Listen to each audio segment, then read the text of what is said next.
Next bonus one might be a few parts. Charlie Reeder. Now, Charlie Reeder, was the Pike County Sheriff at the time of the Rodham murders. Charlie Reeder was not initially voted sheriff. He was appointed sheriff when the elected sheriff stepped down. I did not live there when the other sheriff stepped down. Probably minimal amount of digging could tell me why he stepped down. I don't really care. It's not relevant to this story either. That is Charlie Reeder. He is a redheaded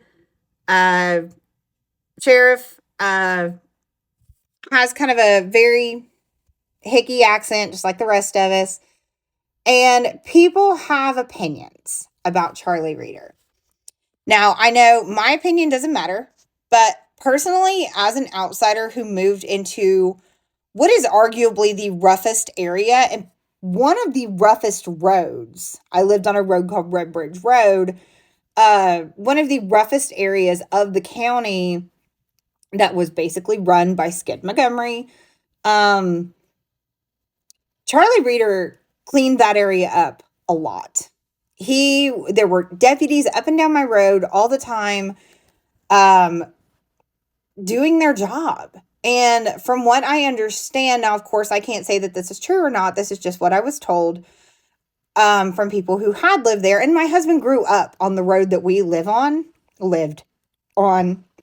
He grew up there for the first part of his childhood before moving south of 32 from the Western School District into the Piketon School District, even though it was only a few miles from our house. My husband said that used to the western half of the county was basically the Wild West. You know, it was a govern yourself, lawless land out there, money and drugs rule, lock your doors. I obviously didn't know that moving up there, or I would not have moved up there. But we were up there for 7 years. We actually never had any issues. My husband's grandfather owned a lot of rental property as well. He was also a very polarizing figure out there in the same vein as Skid Montgomery. But I personally don't have anything bad to say about either of them because I never had anything personally bad happen. I've heard bad things. I don't know if they're true or not. Couldn't tell you about Skid Montgomery. Couldn't tell you. Anyway, tangent. Charlie Reeder actually was doing his job. If you scroll back pretty far, there's a video where I showed him personally. If you listen, that's him yelling at my neighbor. He arrested my neighbor. He was out there for a drug bust. The neighbor decided he wanted to charge another deputy and try to fight him. Charlie Reeder caught him, put his foot on his neck, and held him on the ground and arrested him. Go to the next part. Charlie Reeder, part 2. On April 22nd, 2016, this is how the world was introduced to Sheriff Charlie Reeder. This is the Ohio current governor, Mike DeWine. He was the attorney general at the time. This was taken at one of the press conferences. If you look in the background, this is actually the one where they arrested the Wagners, because you can see the top of Billy and Angela's heads back there. But it's this press conference right here. But this is how we were introduced to Charlie Reeder as the sheriff. And you could tell, I'm trying to find a picture of the actual Rodham press conferences. This man was distraught. This man was damaged by what he saw. And I have no doubt in my mind that he lost sleep over this case. Now, again, everybody has their opinions. A lot of people hate the guy. Cool, whatever. I don't. I have no reason to hate him. I think he did a decent job. I actually think he was a good sheriff. Made a couple of questionable decisions a little later on, but I'm not here to judge him. That's not my job. I'm here to judge people that murdered 8 people, not him. This was Charlie Reeder at one of the first press conferences about the Rodham murders. That's Mike DeWine. This is Charlie Reeder. This is when he came out and told the citizens of Pike County that this was pre-planned. There was marijuana found at the crime scenes. In a previous one, he had come out and told the citizens of Pike County to arm themselves and to do what they feel is necessary to protect themselves and their families. I have no doubt that Charlie Reeder probably did get some sort of PTSD from this situation, not just the rodents, but just as a police officer in general. And not just him. Like, this is lots of cops, this is lots of law enforcement, lots of EMS, firefighters. You see some fucking bad things. And if you're not with someone who you can go home and vent it to, it builds up. And that sort of thing takes a serious toll on your mental health. The divorce rate in those lines of work is extremely high. Some people argue it's because of the domestic violence thing. We're not here to argue about cops. We're just not. But where I live, cops are necessary. There are not good people here. There are lots of people who will rob you, steal from you, hurt you. Cops are necessary. So head to the next part. We'll get into what he did. Charlie Reader, part 3. Hey, look at that. I didn't hold my thumb up the whole time anymore. So starting in about 2019, there was a time period where Charlie Reader, who was the sheriff, now in 2018, he was ultimately elected sheriff. Like I said, he was appointed sheriff in 2016 before the Roden murders, and in 2018 was ultimately elected into the position. So starting in about 2019, there started to be public fighting on Facebook between several members of like law enforcement, the court, commissioners, elected positions that were fighting publicly on Facebook. And the most notable one that I remember was Charlie Reader and Rob Junk. Now, who is Rob Junk? Does that name sound familiar? He's the Pike County prosecutor. He's been involved with this case. He's also why they had to bring in a separate prosecutor, because he's never tried a jury trial, let alone a death penalty one. Oh God, he has now. So there started to be accusations being thrown around about missing money from the sheriff's office. Now, I don't know how much it was. From what I understand, it wasn't a whole lot of money. It was just like a few $1,000s or something, which, is a lot of money, but it's also not. You know what I mean? So there was money that was supposedly missing, and it was missing from a safe that was kept in, and it was cash. It was kept in Reader's office that only he had a key to, supposedly, and it was money taken from drug raids and from drug arrests. When they arrest someone, they have cash on them. Law enforcement holds it. Should they be acquitted, I think in theory they get the money back. I don't think they actually get it back. But the money is supposed to go into like law enforcement. They had used money like this previously to buy new radios, things like that. Now, we're not here to debate whether he did or whether he didn't. I don't know. You don't know. None of us know, unless you're Reader himself, and then, you can talk to me, I guess. But he ultimately was arrested. He was charged. He was out of jail while awaiting trial. His trial, he was also arrested for, I forget what it was called, but basically he took a car out of impound and gave that they had impounded from a drug raid or something, and gave it to his daughter to drive. Fun fact, his daughter has since gotten married, and she married a boy that I know his mother. Just, small town shit, the usual.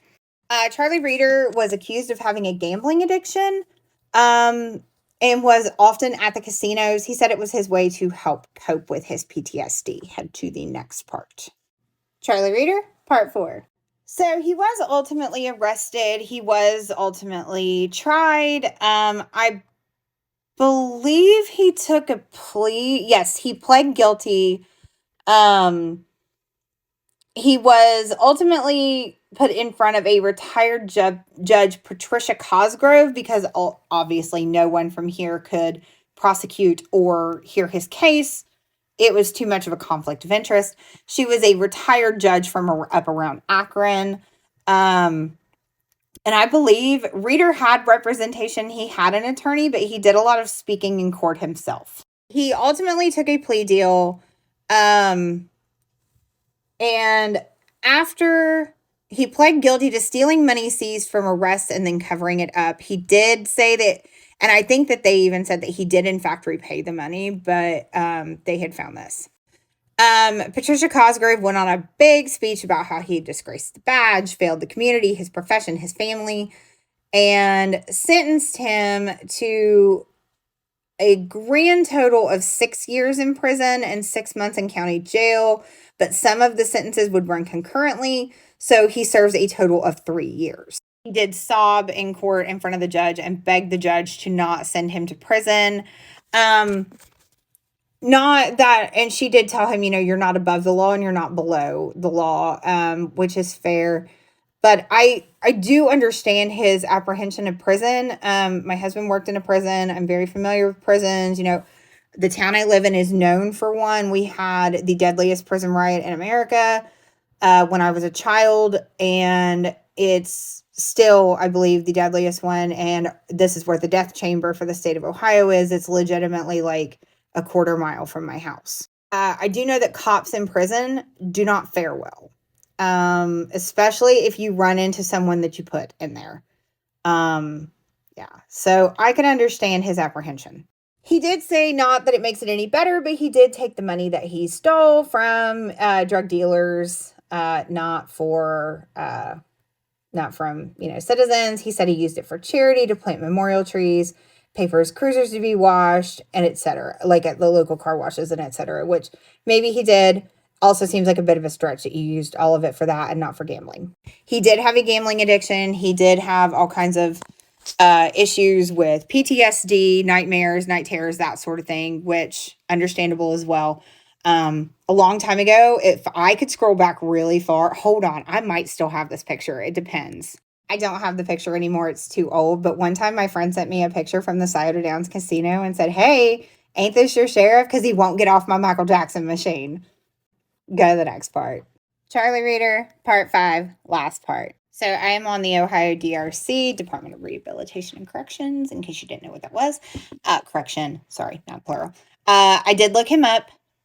He was admitted into prison. He is in Toledo, other side of the state, like literally the exact opposite side of the state. He was admitted into this prison March 24th of 2021. He did have 2 counts of tampering with evidence and 2 counts of theft in office. His stuff ran concurrent. He did not have any jail time credit because he did not spend any time in jail, as far as I know. He serves 2 years for tampering with evidence for each count and 1 year for theft in office for each count, but they run concurrent, so it is ultimately 3 years. Charlie Reader will ultimately be released. His expected release date or parole eligibility date is January 2nd of 2024. So he will serve just under 3 years. Just in case you're curious, that's his, booking photo. That's his prison photo. Also, since we're looking at booking photos, in case anyone is curious, here is George's. He is being held on murder charges out of Pike County. By the Pike County Sheriff's Office, no bond. George Washington Wagner, 10/6/91, so his birthday is the day after mine. But he is currently at the Scioto County Jail because Pike County, fun fact, doesn't have their own jail. Here is Jake Wagner looking like he's trying to be Dracula with that fucking widow's peak. He is housed in the Franklin County Jail, which is Columbus, Ohio. Also Pike County for felony murder. Yeah, so there's his. And this lovely looker, old George Washington Wagner, Billy, because his name was actually William at first, but he changed his name as a teenager. He is housed at the Butler County Jail. I am not 100% sure, but I think Butler County is outside of Cincinnati. And finally, everybody's favorite piece of shit mother, Angela Wagner. She is currently housed at the Delaware County Jail, which is northwest of Columbus in Ohio. She was arrested. In South Webster in Scioto County.